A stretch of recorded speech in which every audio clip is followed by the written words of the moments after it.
real questions, just 3 little questions that we have some presenters with some specialized or some good information to talk to you about. And then we're hoping that you will also share what you think about these 3 questions. So you don't need to write them down, they're very simple, you'll remember them. 3 simple questions we're looking up as we're living through. 1, does ganja cause mental health issues? Alright, so we'll come back to it at the end of our discussion and our reasoning, see how we feel. Number 2, does ganja treat mental health issues? And I'm not saying that we're going to get yes or no answers to any of this, but these are the things that we're unpacking and that we're talking about today. And then the final question is, how does the way that our society looks at and deals with and treats ganja affect persons and their mental health issues?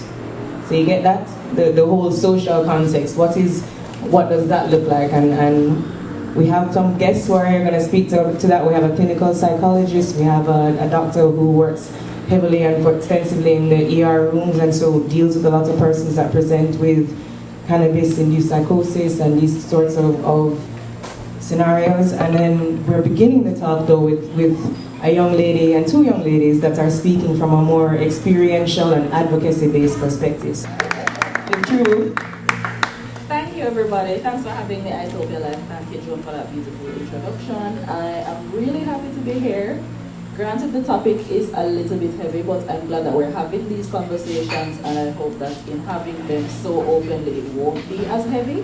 So I will be sharing from kind of a nuanced perspective, because I have had experience with suicidal ideations and attempts personally.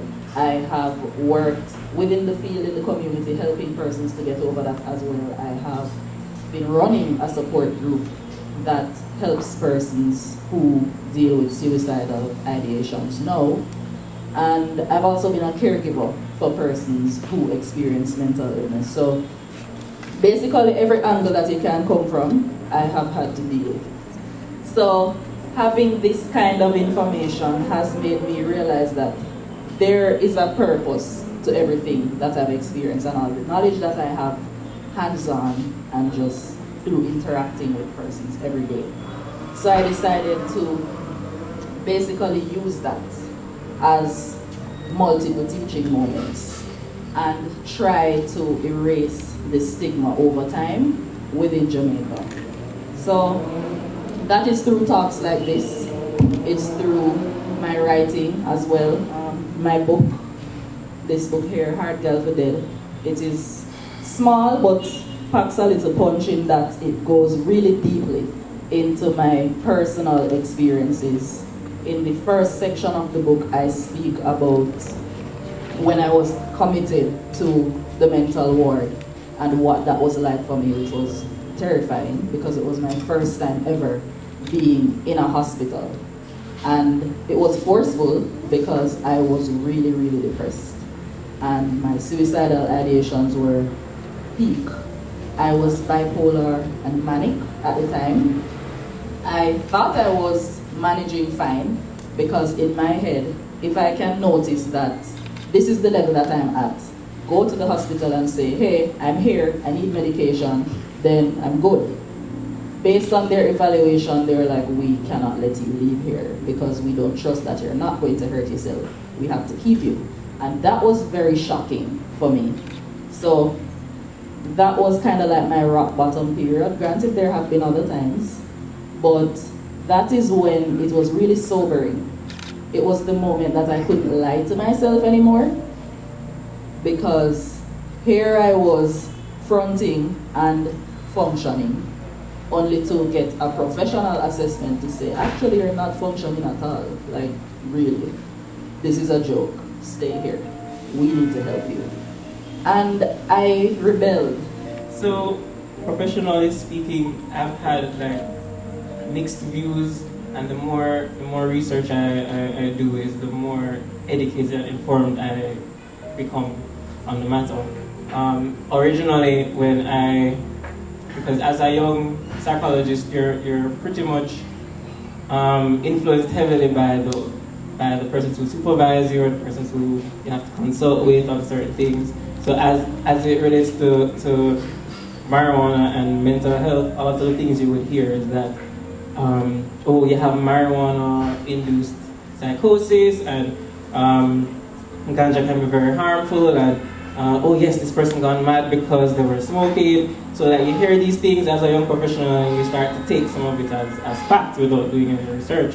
But the more experience I got with it, and when I started to have clients who would smoke but also would have certain mental health conditions such as depression or anxiety or schizophrenia, the more that you find out about the individual case, you realize that it's not particularly the marijuana that induces the psychosis. So like Tami mentioned, you have the CBD and THC, right? And what research has shown is that with the CBD, like the CBD is the more helpful part of marijuana that can aid in persons who are suffering with anxiety, can improve mood symptoms, can be used for pain, various things, right? What they are hesitant on is the THC aspect of it. There's a lot of evidence that cannabis is helpful in particular situations. Anxiety, nausea, and we know that patients, for example, who are on traditional treatments, chemotherapy, can be prescribed cannabis for nausea, to alleviate the nausea. Neurological conditions, and there are a subset of neurological conditions that traditional medicine does not have a good answer for. And if you see, and it tends to happen in children, some in adults, it's a very small percentage of patients, of all the persons with these special atypical seizures. A lot of them have seizures, and it's atypical seizures that traditional seizure medication is doing nothing. And if you see a child sit and talk to you and just fit constantly, and if you imagine a parent dealing with that, and many persons have seen documentaries where the use of CBD, and I'm making the case, CBD in these patients has had dramatic effects. So it's clear that there is something medicinal within the herb. I think it is also fair to say that no parent would want to hand their 5-year-old who's seizing a spliff and say, smoke this. Glad you raised that point. Good. So the question is, so this is where the science begins to become a bit problematic for us as physicians. We want to help. We see some benefits. We see some evidence that there are situations where it helps. But how do we separate the CBD from the THC? I can tell you, I never got a lecture on cannabis in medical school, not one. I have found to be both acceptable and not acceptable depending on which you ask, depending on what class you ask, because I find it to be very, for me, I find a lot of classism that attracted to. Thank you for this when it comes to that kind of thing. So the Rasta mandate is that anybody from a certain area or something like that, of course it's accepted. When it comes to anybody that I may put in quotes uptown, it is not. However, of course their kids are smoking it, but for them it is not acceptable.